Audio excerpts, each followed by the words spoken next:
చాలా కష్టపడి ఈ మెటీరియల్ ని మీకోసం తయారు చేయడం జరిగింది కనుక మమ్మల్ని సపోర్ట్ చేయడానికి మా ఛానల్ ను సబ్స్క్రైబ్ చేయగలరు.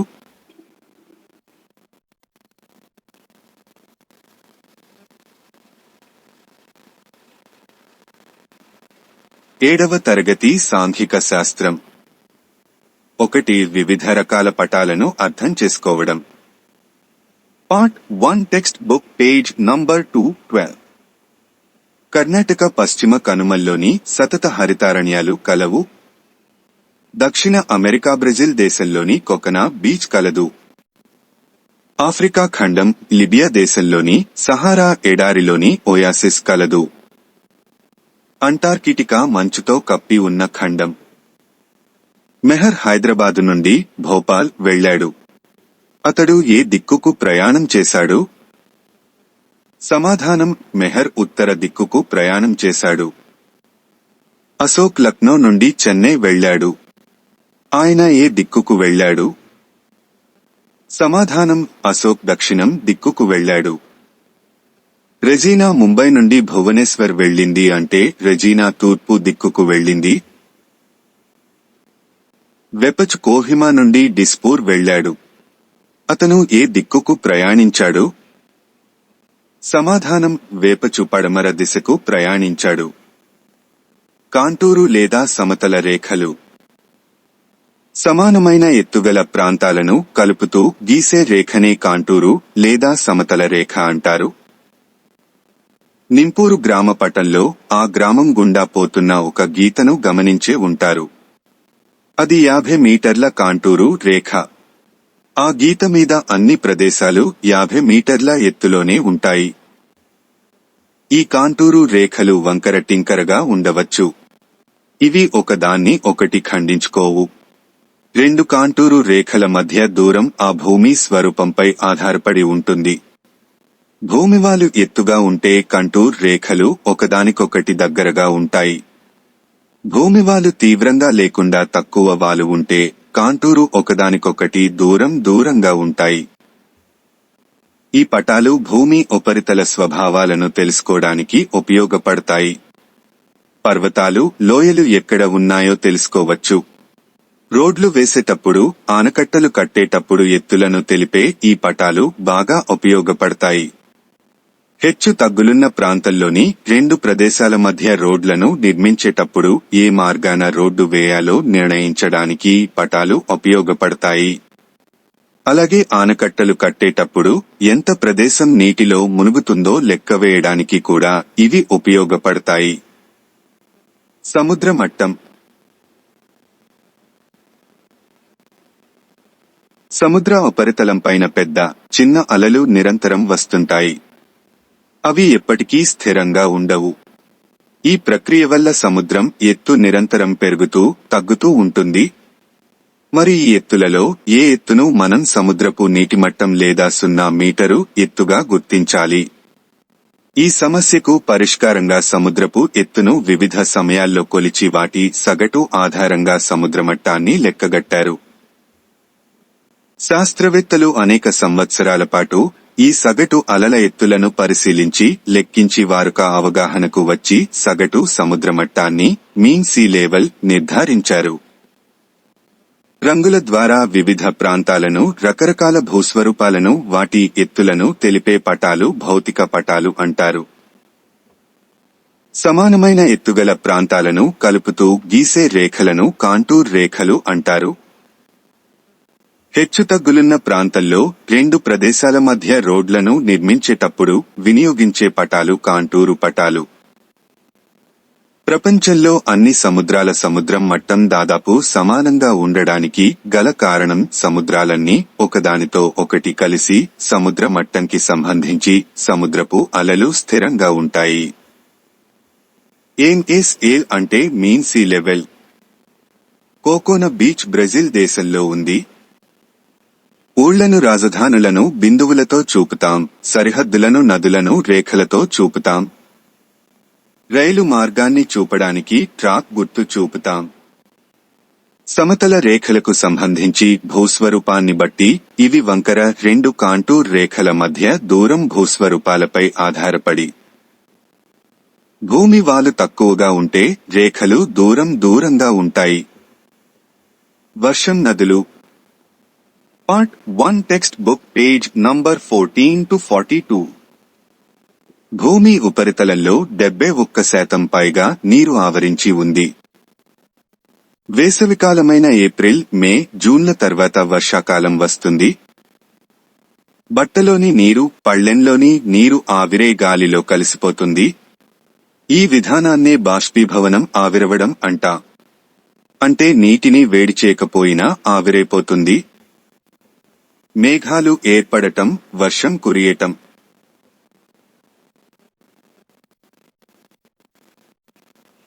వేడిగాలికి నీరు ఎక్కువగా ఆవిరే ఆకాశంలో పైకి చేరినప్పుడు అది చల్లబడుతుంది. భూమి ఉపరితలం నుంచి పైకి వెళ్లే కొద్దీ చల్లగా ఉంటుంది. అలా నీటి ఆవిరి చల్లబడుతూ చిన్న చిన్న నీటి బిందువులుగా మారుతుంది. ఈ చిన్న నీటి బిందువులు చుట్టూ ఉన్న సూక్ష్మమైన దుమ్ము, ధూళి రేణువులు తో లేదా పొగతో కలిసి నిదానంగా వాటి పరిమాణం పెరుగుతుంది. ఇలా చిన్న నీటి బిందువులు కలిసి ఈ మేఘాలుగా ఏర్పడతాయి. మేఘాలు పైకి పోయే కొద్దీ మరింత చల్లబడటం వల్ల ఎక్కువ నీటి బిందువులు ఏర్పడతాయి. ఈ చిన్న నీటి బిందువులు ఒకదానికొకటి కలిసి పెద్ద బిందువులుగా ఏర్పడతాయి. ఇవి బరువెక్కడంతో గాలిలో ఉండలేక వర్షరూపంలో కురుస్తాయి. నీరు ఆవిరిగా మారటాన్ని బాష్పీభవనం అంటాం. నీటి ఆవిరి తిరిగి నీరుగా మారటాన్ని ద్రవీభవనం అంటాం. గాలిలో పై భాగాన తేలియాడుతున్న చిన్న నీటి బిందువులు సమూహమే మేఘాలు. జలచక్రం. సముద్రాల నుండి నీరు ఆవిరే ఆకాశంలో మేఘాలుగా తయారై వాటికి చల్లని గాలి తగలగానే వర్షిస్తాయి. ఆ నీరు పల్లపు ప్రాంతాలలో ప్రవహిస్తూ నదులుగా ఏర్పడి తిరిగి సముద్రంలో కలుస్తుంది. ఇదే ప్రక్రియ నిరంతరం కొనసాగుతుంది. దీన్నే జలచక్రం అంటాం. అవపాతం. వివిధ రూపాలలో గాలిలోని తేమ భూమి మీద పడటాన్ని అవపాతం, ప్రెసిపిటేషన్ అంటాం. ఇది మంచుగా, వర్షంగా, పొగమంచు, తుషారం, వడగండ్లు మొదలైన అనేక రూపాలలో ఉంటుంది. ఆర్ద్రత. వాతావరణంలో అదృశ్యంగా ఉన్న నీటి ఆవిరిని ఆర్ద్రత, తేమ, హ్యూమిడిటీ అంటాం. ఉష్ణోగ్రతతో పాటు ఆర్ద్రత కూడా పెరిగినప్పుడు మనకు అసౌకర్యంగా ఉంటుంది. చెమట త్వరగా ఆవిరిగాక ఉక్కగాను, జిగటగాను ఉంటుంది. భూమి ఉపరితలం మీద అన్ని ప్రాంతాలలో నీరు ఆవిరిగా మారి మేఘాలు ఏర్పడుతున్నాయి. వర్షాలు మహాసముద్రంలో అత్యధికంగా కురుస్తున్నాయి. మేఘాలు కూడా కొన్ని వేల కిలోమీటర్లు ప్రయాణించి మనకు వర్షాన్నిస్తున్నాయి. వర్షాకాలంలో గాలి ఏ దిశ నుండి వీస్తుంది? ఈ పవనాలు అరేబియా సముద్రం నుంచి బంగాళాఖాతం మీదుగా వీస్తున్నాయి. ఇవి వర్షాన్నిచ్చే మేఘాలను రవాణా చేస్తాయి. వీటినే ఋతుపవనాలు అంటాం. ఇవి నైరుతి దిశ నుండి వీస్తాయి కాబట్టి వీటిని నైరుతి ఋతుపవనాలు. ఈ ఋతుపవనాలు 2 శాఖలు. 1 అరేబియా సముద్రం నుండి వీచే పవనాలు, 2 బంగాళాఖాతం మీదుగా వీచే పవనాలు. తెలంగాణ రాష్ట్రంలో మార్చి నెలతో మొదలయ్యే ఉష్ణోగ్రతలు ఋతుపవనాలు రాష్ట్రానికి చేరుకోవడంతో పాటు వాటి మార్పులు సంభవిస్తాయి. జూన్ మధ్య నాటికి నైరుతి భావంతో కురిసే వర్షాల ప్రభావం వల్ల వారం రోజుల్లోనే ఉష్ణోగ్రతల్లో అకస్మాత్తుగా భారీ మార్పులు సంభవిస్తాయి. నైరుతి ఋతుపవనాల వల్ల తెలంగాణ రాష్ట్రంలో సాధారణ వర్షపాతం మాత్రమే సంభవిస్తుంది. మొత్తం మీద ఉత్తర, తూర్పు ప్రాంతాలు అధిక వర్షపాతం పొందుతుండగా తెలంగాణ పీఠభూమిలోని చాలా ప్రాంతాలు తక్కువ వర్షపాతాన్ని పొందుతున్నాయి. రాష్ట్రంలో మహబూబ్ నగర్, జోగులాంబ జిల్లాలు అతి తక్కువ వర్షపాతాన్ని పొందుతున్నాయి. మే నుండి అక్టోబర్ మధ్య బంగాళాఖాతంలో తుఫానులు సంభవిస్తాయి. అక్టోబర్ తర్వాత పవనాలు బంగాళాఖాతం నుండి నైరుతి దిక్కునకు వీస్తాయి. వీటి వల్ల అక్టోబర్ మరియు నవంబర్ నెలల్లో తెలంగాణ ప్రాంతంలో చాలా తక్కువ వర్షపాతం సంభవిస్తుంది. ఈ పవనాలను ఈశాన్య ఋతుపవనాలు లేదా తిరోగమన ఋతుపవనాలు అంటాం. పశ్చిమ కనుమలు వ్యాపించిన రాష్ట్రాలు మహారాష్ట్ర, కర్ణాటక, గోవా, కేరళ, తమిళనాడు. తూర్పు కనుమలు వ్యాపించిన రాష్ట్రాలు ఒడిశా, ఆంధ్రప్రదేశ్, తమిళనాడు. రెండవ భాగం. సెలయేరు వెడల్పైన నదిగా రూపాంతరం చెందడం.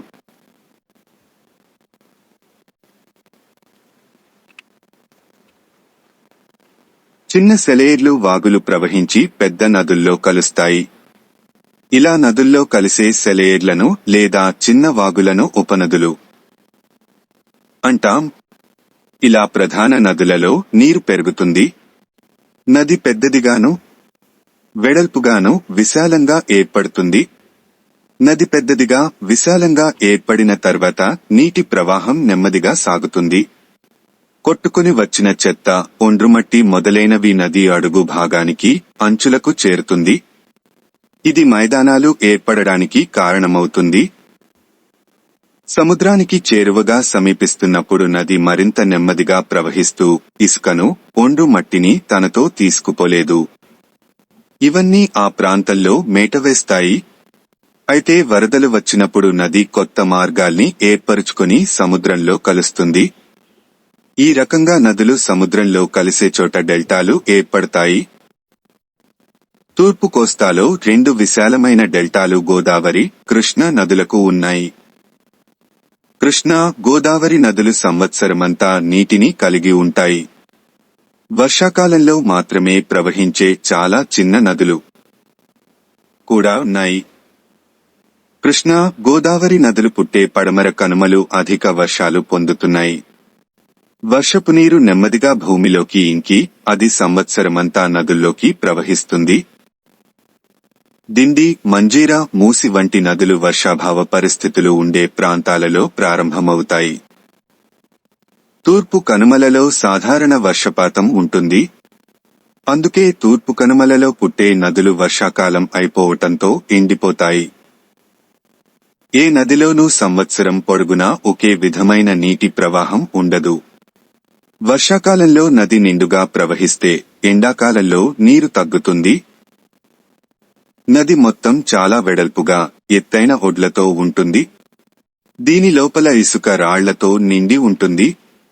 వీటి మధ్య నది సన్నని కాలువలాగా ప్రవహిస్తుంది. అందువల్ల చెట్లు పెరిగే అవకాశం లేదు. అధిక వర్షాల వల్ల చిన్న చెట్లు నాటడానికి, పెద్ద చెట్లు పెరగడానికి ఆస్కారముండదు. ఈ చెట్లు లేని భాగాన్ని సది తాలూకు మైదానం అంటాం. అన్ని పెద్ద నదులకు ఇలాంటి వరద మైదానాలు ఉంటాయి.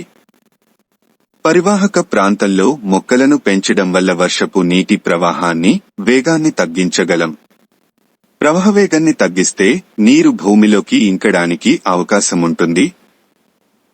నదిలోకి ఒక్కసారిగా ఎక్కువ నీళ్లు చేరడం వల్ల సాధారణంగా వరదలు వస్తాయి. చెట్ల వల్ల నదికి నీరు నిదానంగా చేరుతుంది. వీటి వల్ల అకస్మాత్తుగా వచ్చే వరదలను తగ్గించవచ్చు. అంతేగాక వర్షపు నీటి వల్ల సంభవించే నేలకోతను తగ్గించగలం. నీటి ద్వారా భూమి కోతను చెట్లు పెంచడం వల్ల మరో రకంగా కూడా వరదలు రాకుండా రక్షించుకోవచ్చు. చెట్ల వల్ల వర్షపు నివారించగలం. ఒకవేళ చెట్లు లేనట్లయితే భూమిపై పొర వర్షపు నీటికి కొట్టుకొని పోతుంది. ఇదంతా నదులలో చేరి నది లోతులను తగ్గిస్తుంది. తత్ఫలితంగా నది తీసుకువెళ్లే నీరు తగ్గుతుంది. అప్పుడు తక్కువ వర్షం కురిసినా వరదలు వచ్చి నష్టం జరుగుతుంది. భూమి ఉపరితలం చెట్లు, మొక్కలతో కప్పి ఉంటే మట్టి కొట్టుకుపోవడాన్ని ఎంతగానో నిరోధించవచ్చు. బృహత్తర మొక్కల పెంపకం.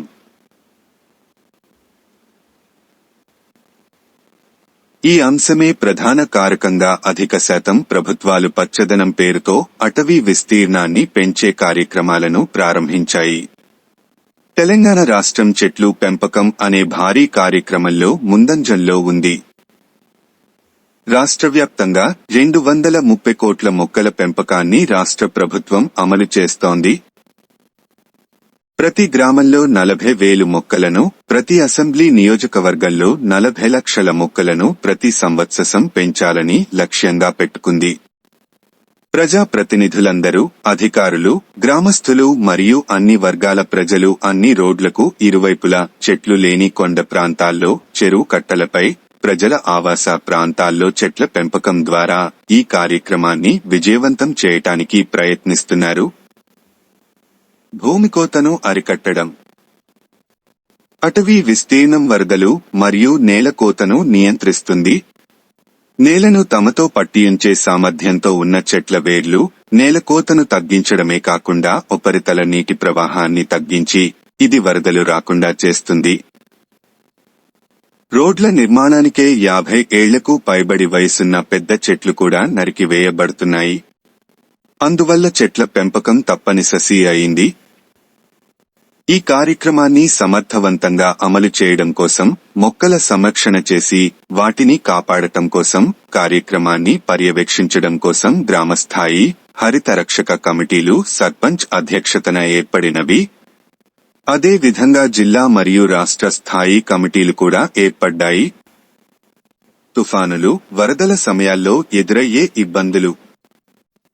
భారతదేశానికి పొడవైన తీరరేఖ ఉండడం వల్ల వినాశకరమైన తుఫానులు ఎక్కువగా బంగాళాఖాతం నుంచి సంభవిస్తాయి.